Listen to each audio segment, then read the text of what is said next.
ito ay rated SPG. Striktong patnubay at gabay ng magulang ang kailangan. Maaaring may masiselang tema, lengguwahe, karahasan, sexual, horror o droga na hindi angkop sa mga bata.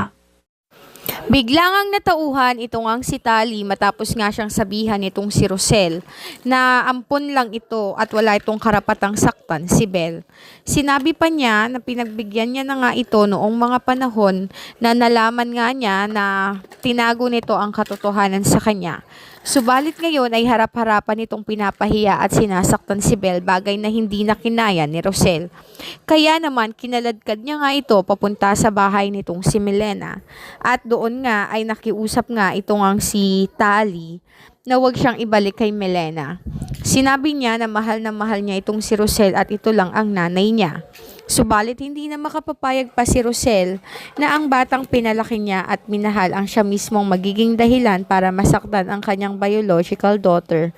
Noong mga oras na yon ay nakiusap pa nga itong si Tali sa kanya, subalit gising na si Rosel sa katotohanan tungkol sa pagkatao nito. Umalis nga itong si Rosel kasama nga itong si Belle. Ngunit kinabukasan ay kinausap nga nitong si Milena ang kanyang anak at sinabing kausapin niya si Madam Jacinta.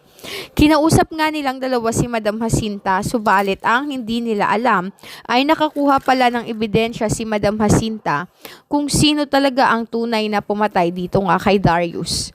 Noong mga oras na yon ay kabado ng malala itong ang si Milena dahil alam niya na sila ang may kagagawan niyon. Kaya naman, dumating nga ang mga kapulisan at sakto nga na nandoon si Milena at agad nga itong pinusasan. Iyak nga itong si Tali dahil wala na nga siyang nanay Rosel, mawawala pa pati ang kanyang nanay na si Milena. Iyak si Tali at sinabi niyang pakawalan nito ang kanyang nanay, subalit ayon kay Madam Jacinta ay kailangan niyang panagutan ang lahat ng kanyang mga kasalanan sa kanilang pamilya.